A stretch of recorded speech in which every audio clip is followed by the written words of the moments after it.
That's unconscionable. That's something that the mind just cannot grasp. How a conviction of reckless homicide on all three counts could come through the jury who did what they're supposed to do, and ultimately the judge says that guilty sentence is only worth 1 year per body. That's crazy. So I'm going to turn it over to first the brothers. Eric, would you like to go first? All righty. This is Eric Dancer. Yeah, I'm the brother, Stephanie, uncle, Nisa, and Miranda. What happened to the court in the courthouse today was a slap in the face to our family.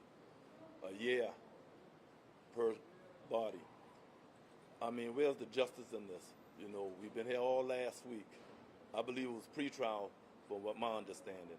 There's no way in the world this should have happened the way it did. You know, and we hurt behind it. You know, we hurt behind it. You know, and we say a year or so, she could be back to see her family, but we still go to the grave to see ours. There's no justice in this here. You know, I mean, they even hurt us even more with what went on. I mean, I just can't see it. I'm Darren Dancer, the brother of Stephanie Dancer, uncle of Janice and Miranda. What I really want to say, I know I'm not allowed, but what happened today was a slap in the face. That's all it was, because they got found guilty, and that's all it was. They lost the jury trial. By the end of the day, that was a slap in the face. I mean, I hate to see if they would have had to get a plea, because, I mean, we didn't get no justice. I mean, if that was anybody else, they'd have got 30 plus. Like I say, I don't know whether it was a racism thing or what, but like I say, we didn't get no justice, and I hate it. And like I say, they could have saved that. We waited 3 years to get justice, and we waited 3 years, and they got a year apiece. That's all they got. I mean, that was just a slap in the face, and they didn't give a thing how we feel.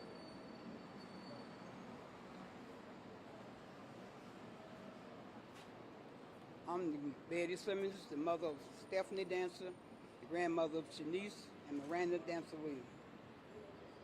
I didn't like the justice today.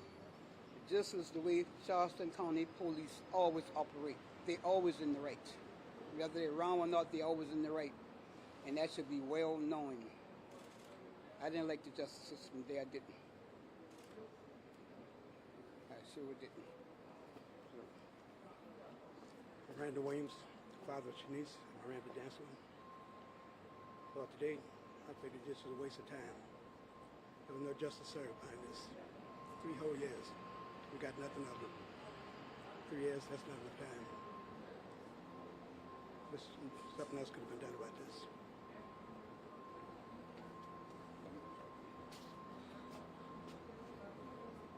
Today was 17 days short of the day that this happened 3 years ago. This family has endured total disrespect from this system since day one.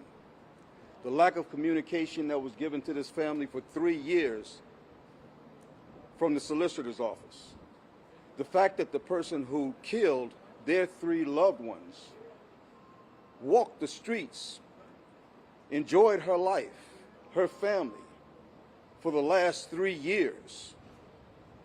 Although they made it a big point today in court to talk about how they really wanted to spend more time with their loved ones, while these have no opportunity whatsoever to spend time with their loved ones on this earth again. Starting from the $25,000 per body bond that was set in June of 2022. Disrespect for this family. The fact that Emily Pelletier, as part of her bond condition, she had to contact the family if she wanted to travel, and she repeatedly contacted this family because she wanted to go places and do things, while this family could not do anything with their family members anymore but visit them at their gravesite. The disrespect that continued into this trial, as you have attorneys painting their loved ones in court in front of their face as being the cause of their own death. And you want to tell me, and people ask, why do we say Black Lives Matter? Because in a system that's set up like this, it's obvious that they don't. Who would have come back from getting a guilty verdict? The jury did what was right.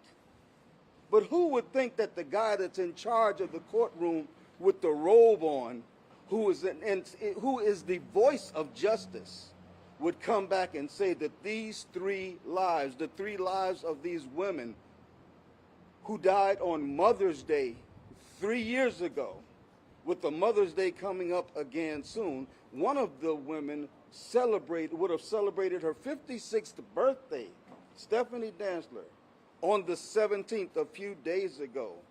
Who would have thought that the guy with the robe, whose job is to bring justice, after hearing justice spoken from a jury verdict, would have stood up and said, oh, I'm just going to sentence her to 3 years for all three of their lives? What kind of justice system is this? It's crazy. This family's angry. I know. I'm angry. We have a community out here right now that's going to be angry, who hasn't probably heard that much yet. So unless there are other questions, I just want to say right now there's another part to this whole thing that needs to be considered, and it's the fact that now it's a part that the county has got to play in at least somebody trying to do the right thing for this family, a part that has not been played yet. The county knows what that is, and now it's time for at least somebody in this whole thing to do right by this family, who will never be right because of what was done by a Charleston County deputy sheriff 3 years ago on Mother's Day. Anybody else? Any questions? Do you know what kind of sentence the prosecution was seeking and why it ended up being so low? They didn't seek none. They didn't have a recommendation or nothing. Like I said, it was pre-planned. They had to be. I never see nobody take a jury and they lose in the prosecution. They don't recommend no kind of time.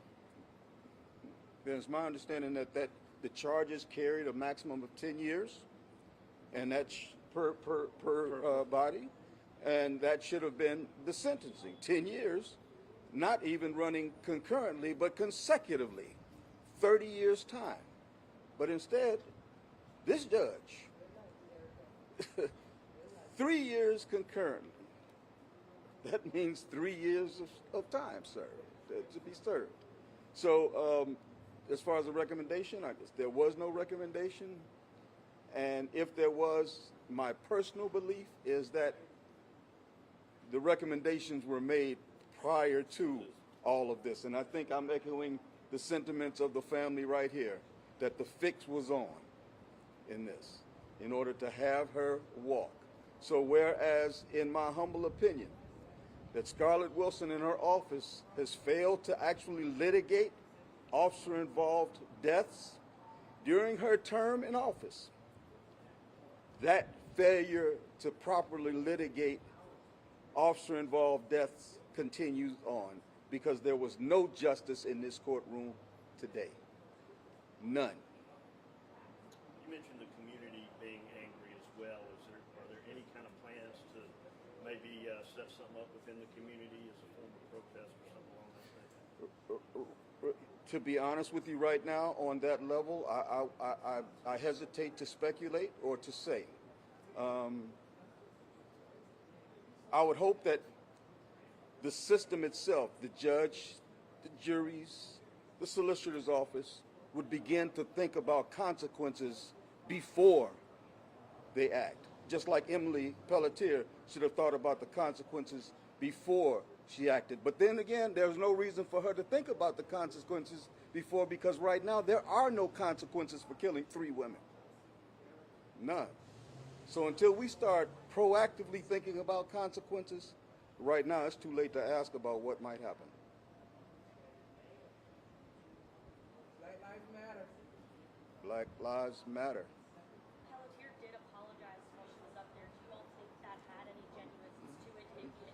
No, Shall I because step, step out the way? no, we really don't accept it because it was going on 3 years, and that's the first time we heard her apologize, and only reason because she was in the court. So no, and then if she really meant what she said or really apologized, she wouldn't have us going up here all week last week. She wouldn't have been taking she evidently she felt she didn't do no wrong. See, the evidence never changed. The evidence never changed from May 8th, 2022. And so if she apologized today, she could have done so on May 9th, 2022. But instead, she let it play out until today. And I guess she got what she wanted, because she certainly didn't get what she deserved. Anything else? Thank you all so much. I really appreciate you all. Yeah.